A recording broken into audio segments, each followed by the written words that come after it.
des raisons de s'inquiéter. Tout à chacun a des raisons de s'inquiéter. Et pourtant, Israël porte en soi les germes de l'espérance de toute l'humanité.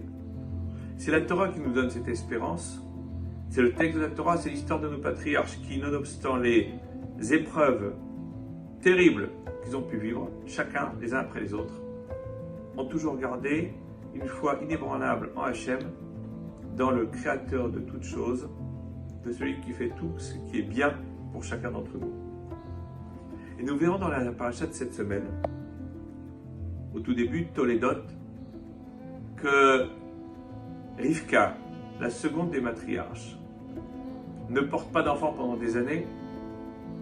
Nos maîtres nous disent parce que Hachem désire la prière des tzadikim, des justes, et que quand enfin elle est enceinte, eh bien à ce moment-là, il y a des bouleversements qui s'opèrent en son sein.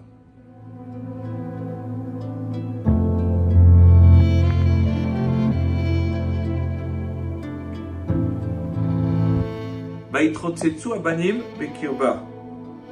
Elle est enceinte de jumeaux, mais elle ne le sait pas. Et elle sent que ça s'agite terriblement quand elle marche. Vatomer imken lamazé anochi. Et si c'en est ainsi, pourquoi je serve donc? Telech lidrosh et Hachem a été demandé à Hachem, c'était Hachem à Ever. Vayomer Hachem là, shne goyim bebitner. En fait, Hachem lui dit, il y a deux nations qui sont dans ton sein. Tu as des jumeaux, Mazal Tov. Rashi, commentant ce midrash, ce passage au nom du midrash, nous dit que lorsqu'elle passait devant les portes des maisons de Torah, la yeshiva de Shem et de Ever, alors Yaakov voulait sortir, il voulait étudier la Torah, et il savait que c'était l'essence même de notre existence. Et quand elle passait devant les portes des lieux d'idolâtrie, Esav, lui, désirait sortir. Et que donc, elle se posait des questions. Rivka, la tzadékette, elle avait compris que l'enfant qui était en son sein voulait sortir aussi bien devant des endroits qui étaient bons que dans des endroits qui étaient mauvais. Et étant donné qu'elle ne pensait pas être enceinte de jumeaux, alors s'est posé la question en son sein, comment se fait-il qu'il puisse y avoir une telle contradiction dans un seul être, qu'une fois il va aller au Beth Hamidrash et une fois il va aller au Beth Avodazara, la maison d'études et la maison d'idole. Alors la solution qui s'est proposée à elle, c'est de dire que peut-être qu'il s'agit d'un enfant qui est par moment conscient et par moment inconscient. Ce qu'en termes talmudiques on appelle itim chalim, itim shotim. Itim chalim, itim shoté. Quelquefois avec un esprit clair et quelquefois fou. Donc peut-être sa vie serait une vie compliquée. À un moment, il va être hippie à Woodstock et après il sera dans le sein du Kollel Chazoni Shabdebrak. Bref, une vie compliqué. Et elle s'est dit, peut-être il va faire tchouva à la fin de sa vie. Ou alors, et ça serait bien, puisqu'on sait que lorsqu'il y a des balais de tchouva, eh bien, c'est quelque chose d'exceptionnel. Ou peut-être que le changement serait inverse.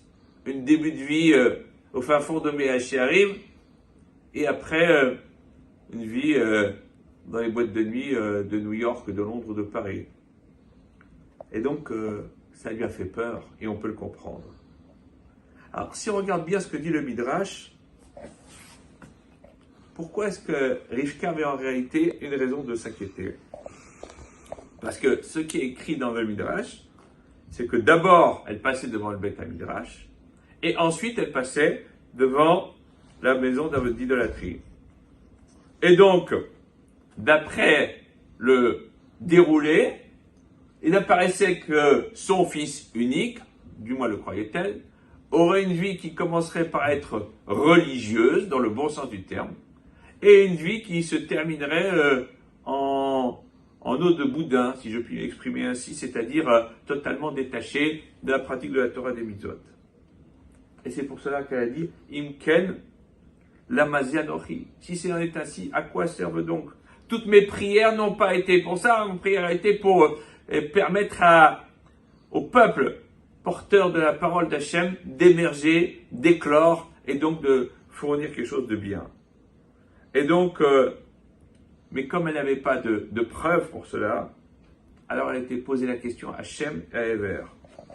Et donc, Akadosh Baruch Hu lui a répondu, c'est vrai, tu n'auras pas un enfant qui sera versatile, tu en auras deux.